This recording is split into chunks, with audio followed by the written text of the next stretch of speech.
seeing people comment negatively on non-professional, like amateurs dance videos, it actually breaks my heart. There's no such thing as bad dance. There's just different lenses to view dance and movement through.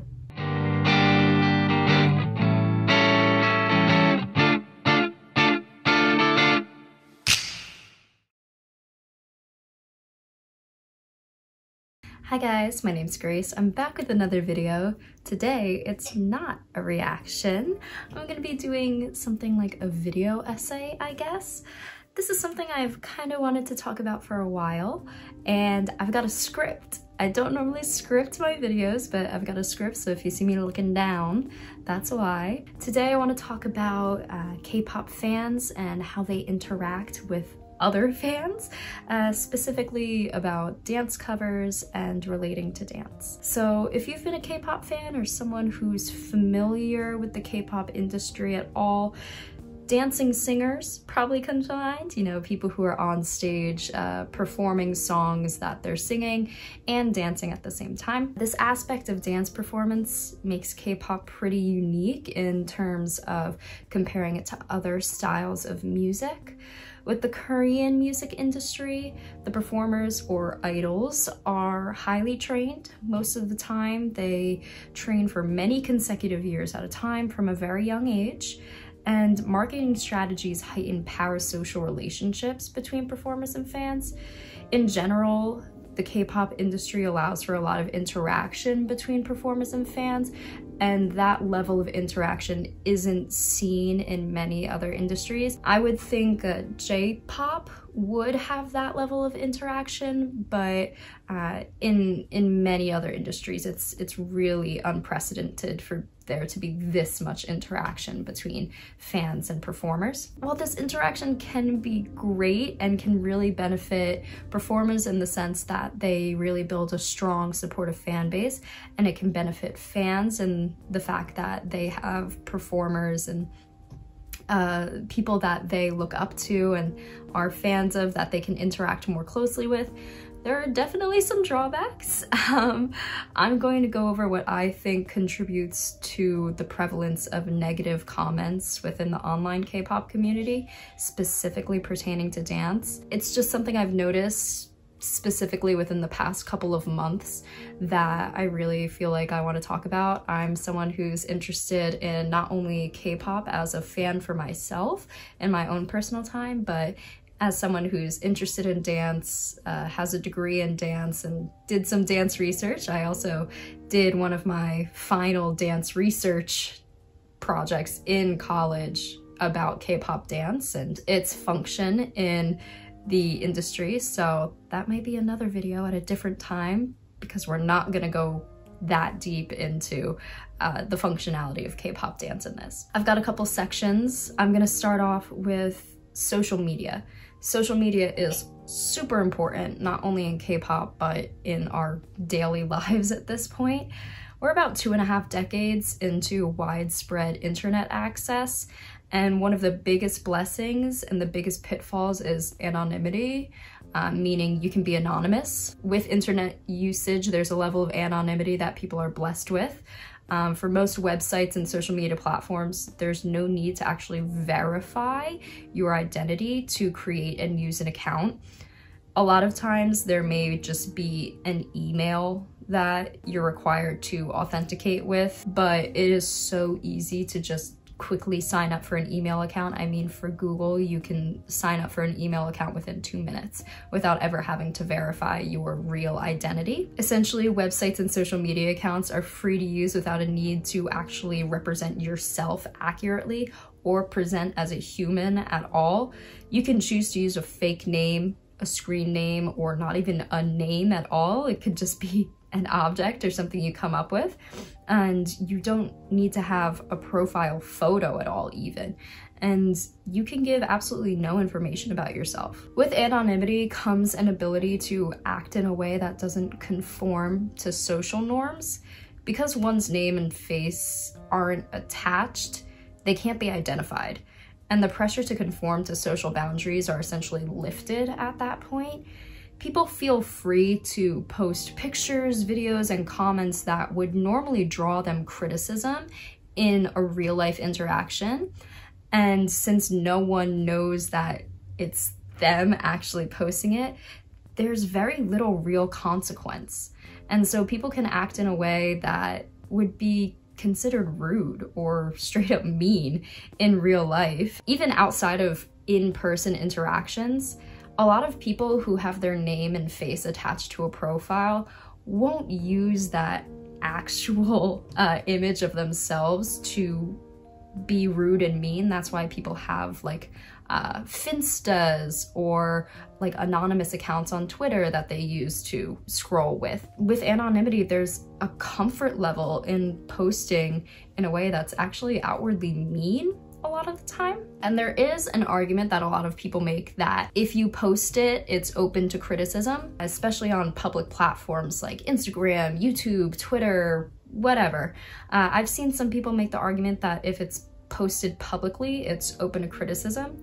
And while I think that generally, yes, like public art, opinions, information, etc., is open to criticism and should definitely be open to criticism. There should be, in my view, very little censorship in terms of what can be posted, unless it is actively harming someone or advocating for the harm of a protected group, or not even a protected group, just people, animals, whatever, then there shouldn't really be censorship. But there's a difference between informed criticism and making fun. The idea that if you post it's open to criticism, a lot of the times what comes from people is not in actuality criticism.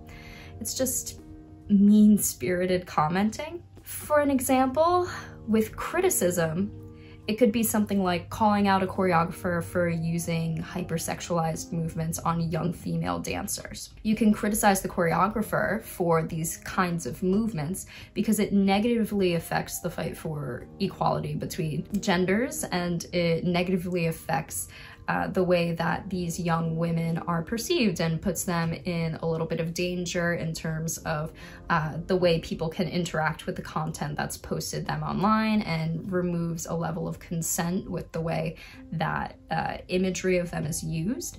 So there's a nuanced argument that actually creates a discussion with that type of criticism and comment. In contrast, an example of making fun would be something along the lines of, they look goofy doing that dance move, or something I've seen a lot in K-pop is shaking them bones or nothing's moving. Like, these comments don't do anything but cast negativity onto other people with like absolutely no intention of having a discussion besides just making fun of someone. And I'm definitely not trying to say that every comment on social media needs to be a nuanced argument directed for social change. Like, absolutely not. In our everyday lives, there are a lot of things that are lighthearted, and not everything needs to be researched, and you don't need to be like happy-go-lucky and nice all the time. But it's definitely misleading to say you're critiquing something or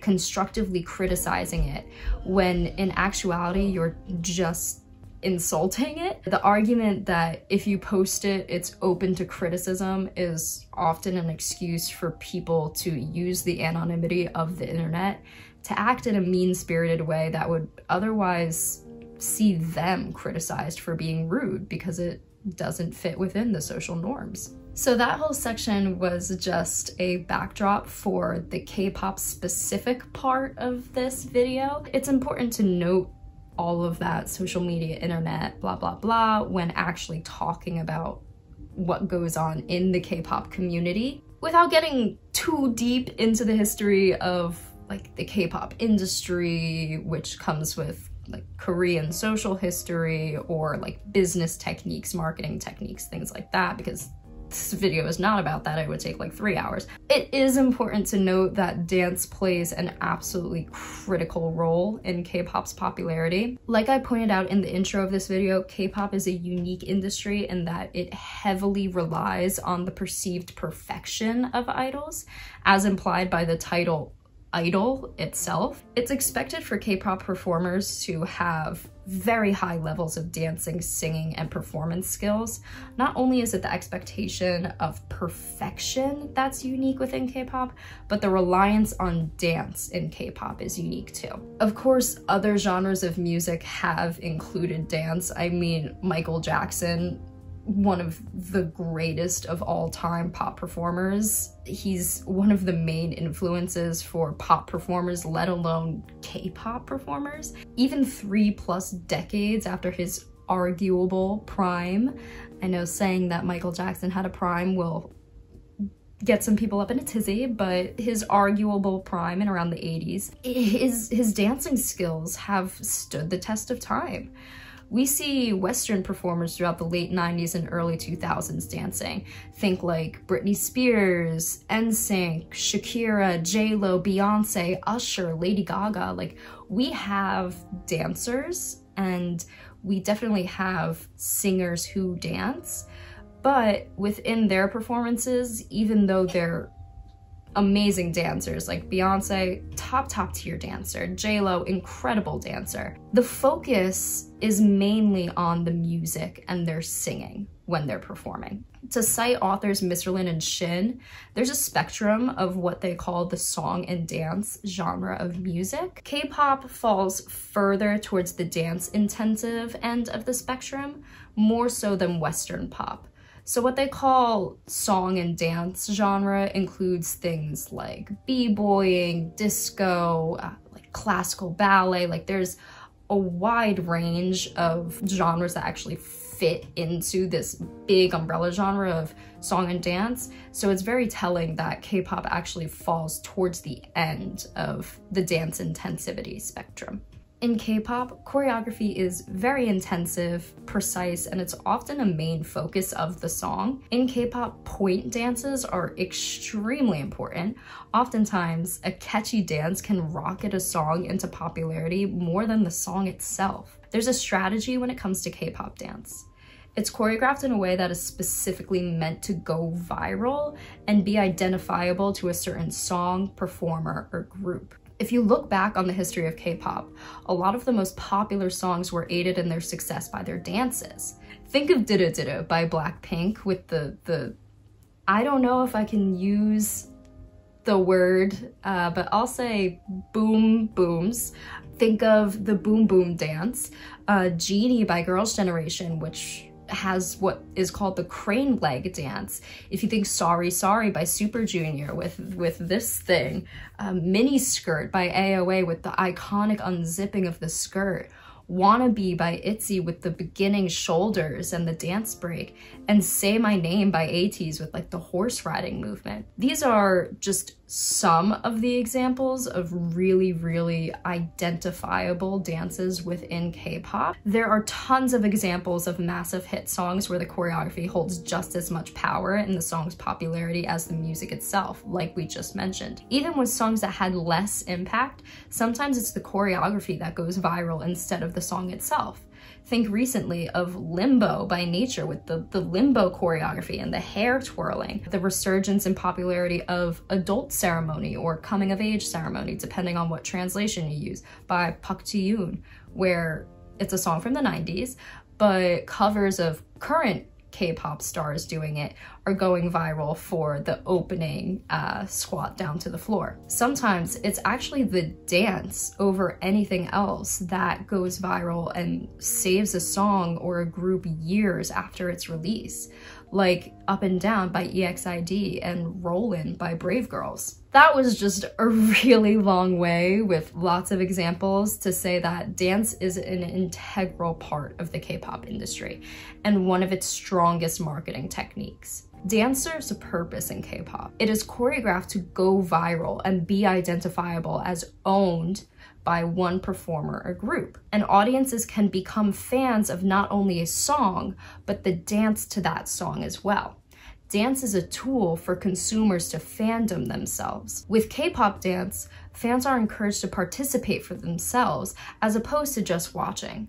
With the prevalence of dance practice videos, dance challenges, industry executives actively push fans to participate in dance along with their idols. Further, fan-created events like random play dances, dance covers, and cover groups are other examples of K-pop fans using dance to further their connection to the music and the idols that they love. Through the research project that I mentioned when I did in college, I found that performing movement that another performs is actually a form of creating empathic connection, and this phenomenon is called virtual proprioception. We're not going to go too deep into virtual proprioception because it's kind of a heady topic and a weird theory to wrap your head around for such a short form video, but to cite Michael Hurt, virtual proprioception, as coined by the author that Hurt cites, Montero, virtual proprioception in which the visual sense combines with proprioception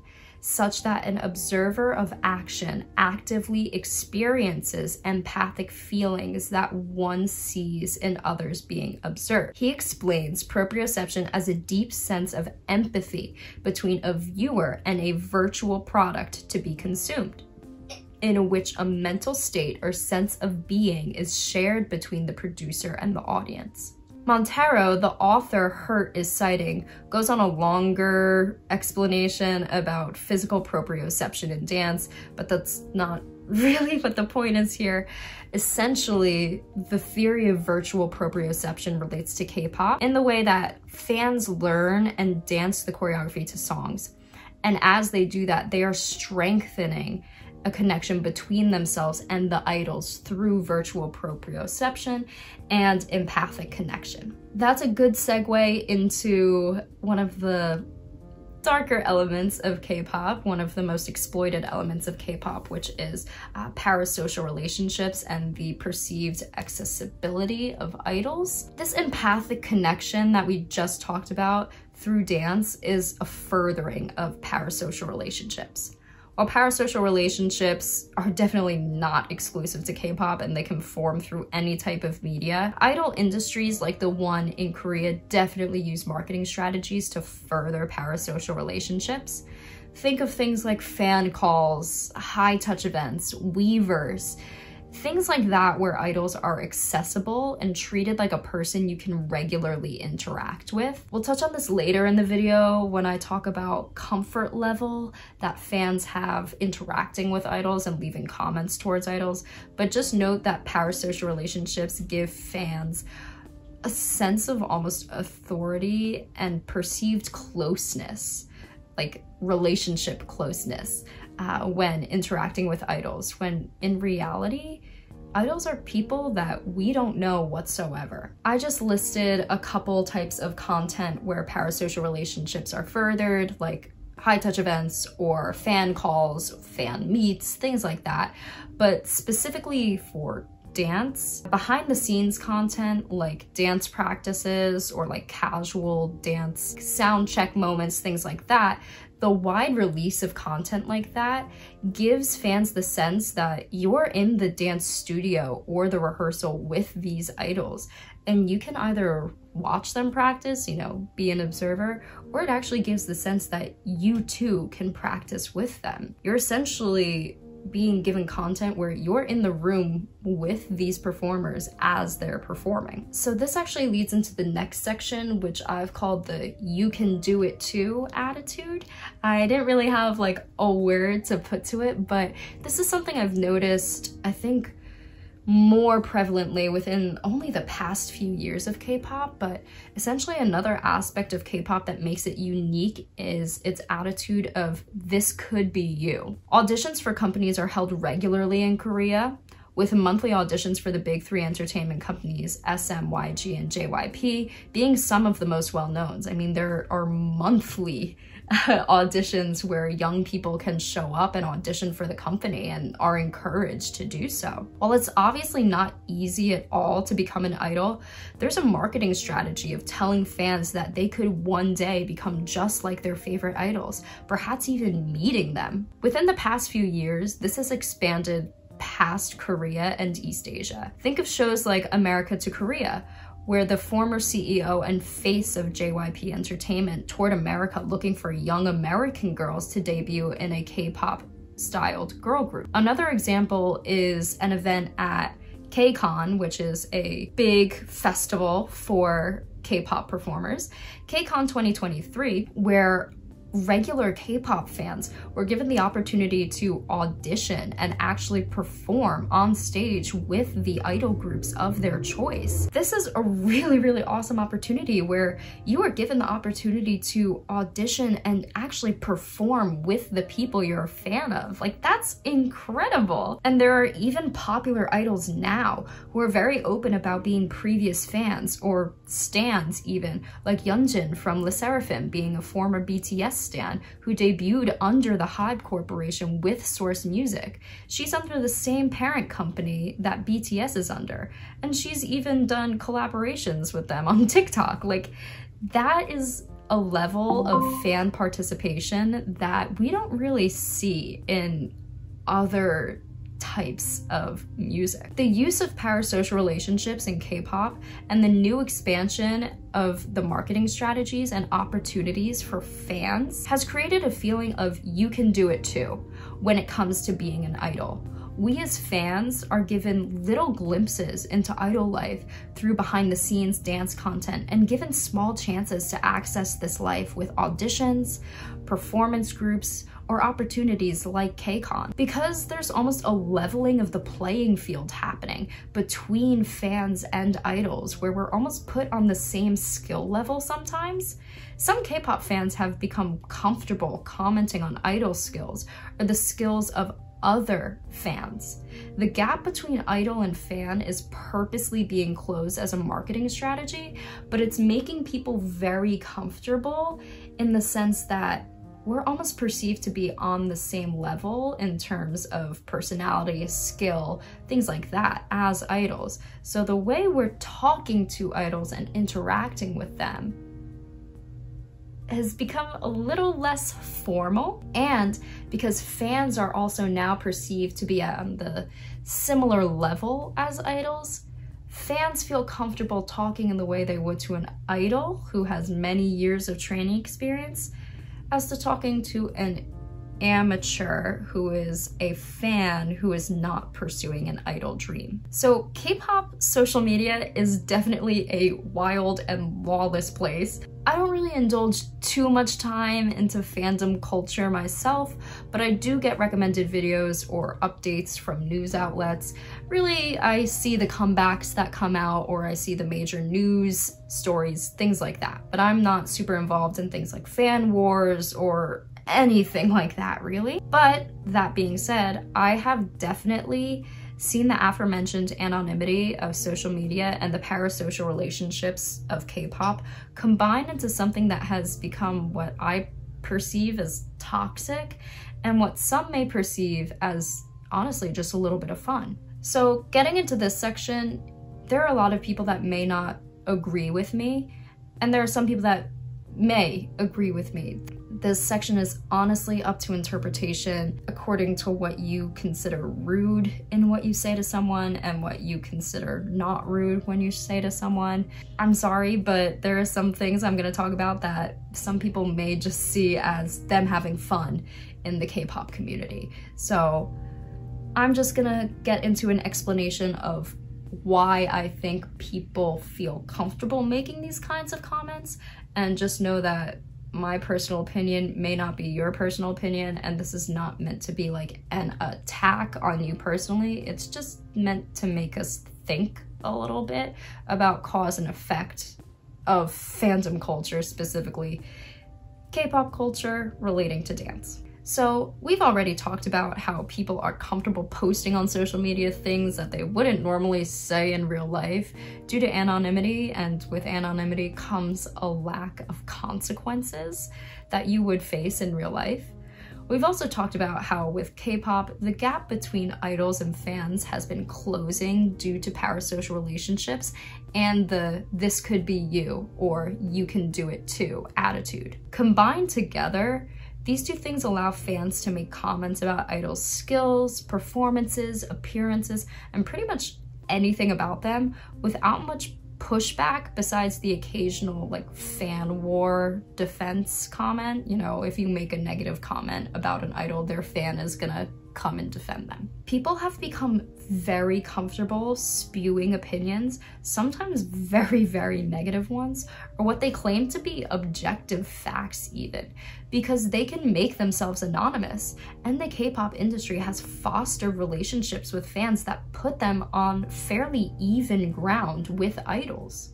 As a result of this, I've seen posts pretty much within the past year or so. I've been noticing them. I've noticed the popularity of dance analysis videos, specifically on TikTok. I think this is a follow-up of the trend of vocal analysis and vocal tier video trends that happened in K-pop, which, if you actually do some research, vocal tiers turned out to kind of be fake, and they're not used in any real vocal training practices or techniques.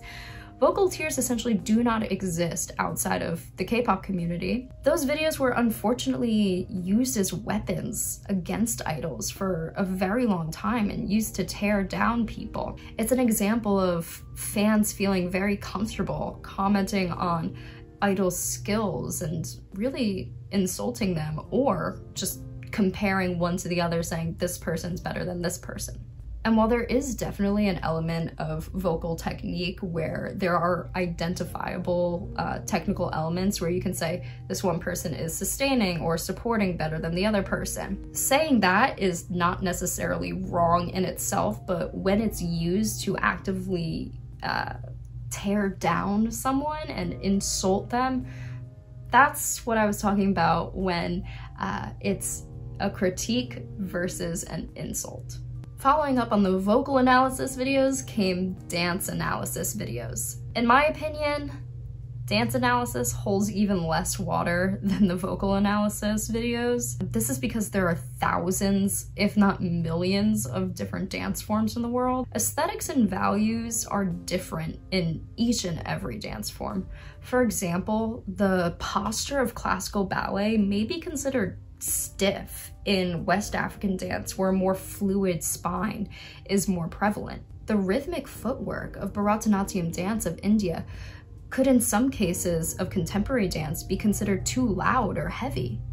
Different movement qualities are favored in different dance styles, so using dance analysis videos with a set parameter of what is good in dance and what is bad in dance to rate and rank dance is, in my opinion, pretty silly. While yes, K-pop dance generally fits within a singular style of commercial dance, so someone could make the argument that there's a baseline technique to stick to. Influences for commercial dance come from all over. Like, there's so much hip-hop technique, but then there's so much modern, contemporary, and ballet technique. There's some jazz technique. Like, it comes from all over. So thinking about all of the many different styles of dance in the world, calling someone a quote-unquote bad dancer in one style ignores that their natural movement qualities may be very prized and valued in another style. There's no such thing as bad dance.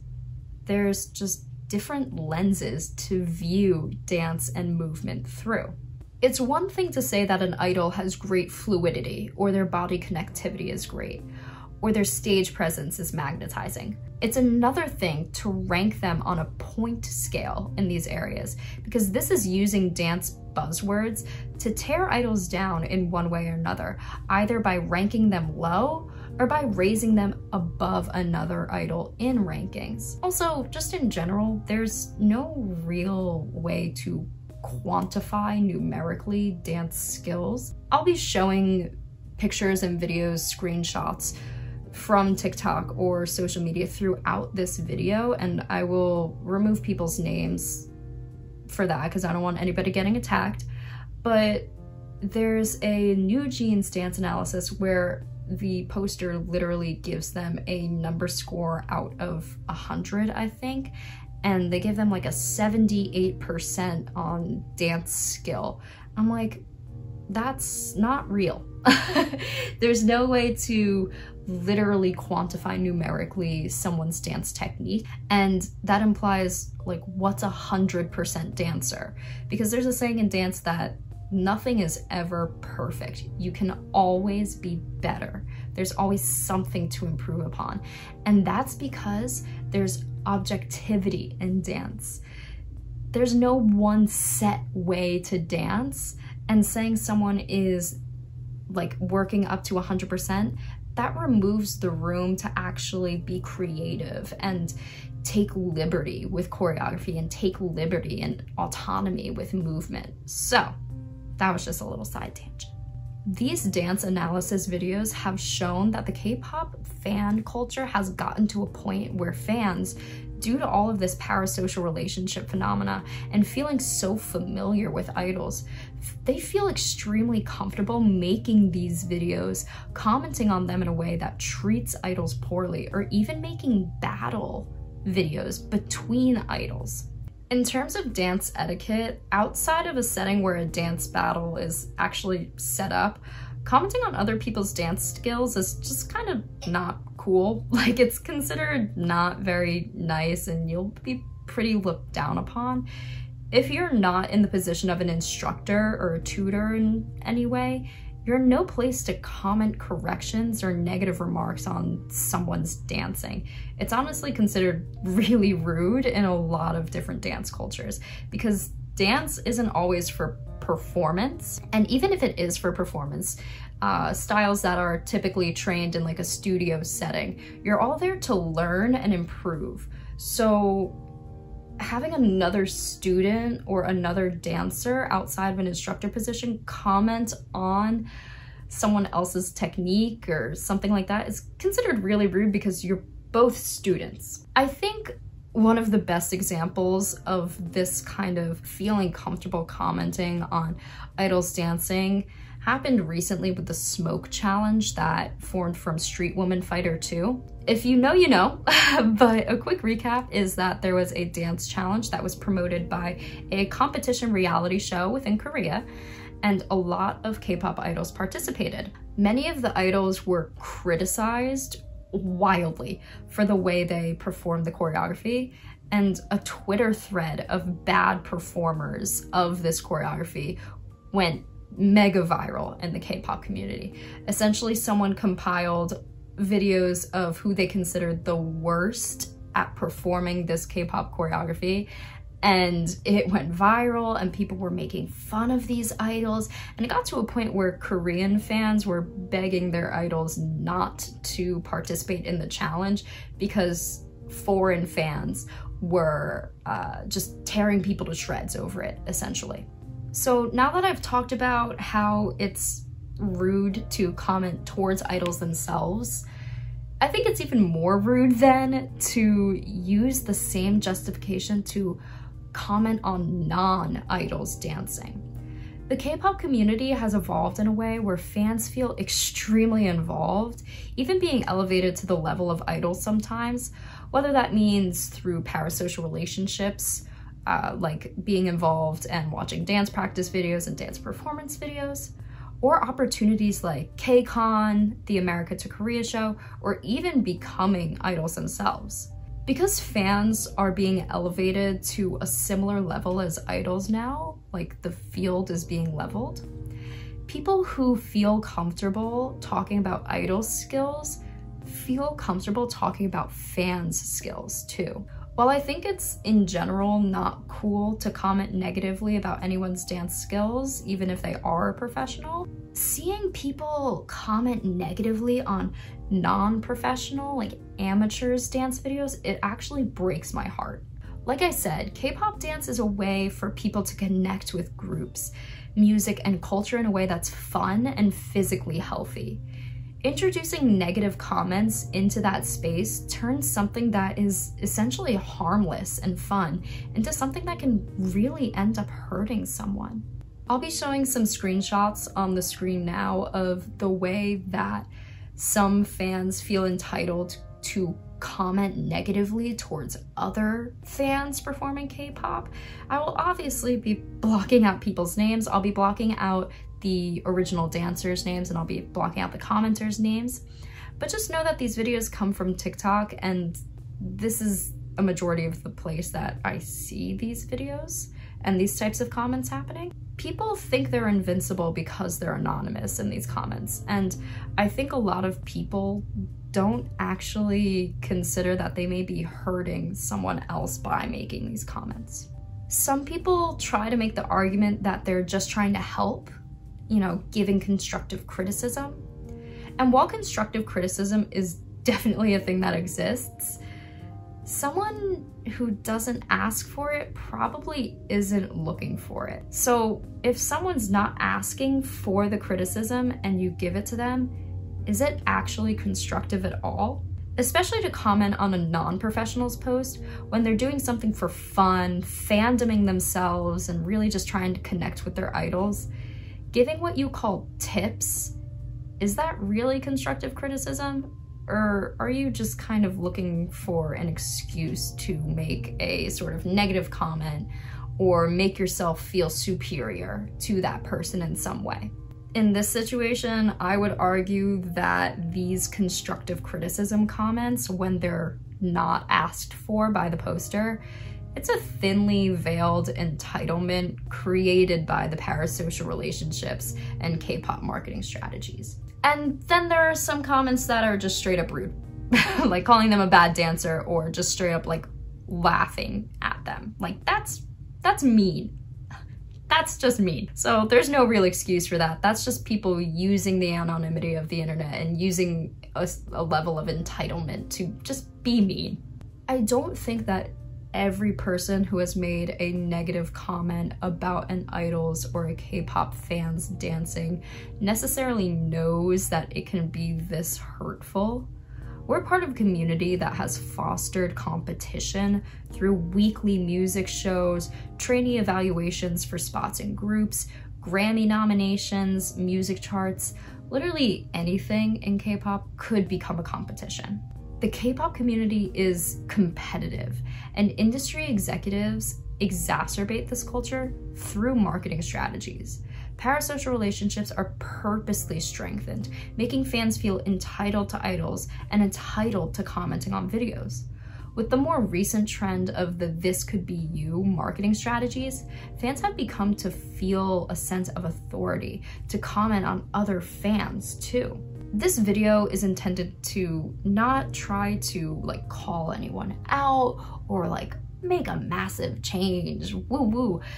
No, it's just trying to break down our fan culture as the K-pop community and try to make people think about it and what it means to be a part of this fan community. I just think it's important for us as a community to think about this level of entitlement that we have towards commenting on idols and now commenting on other fans.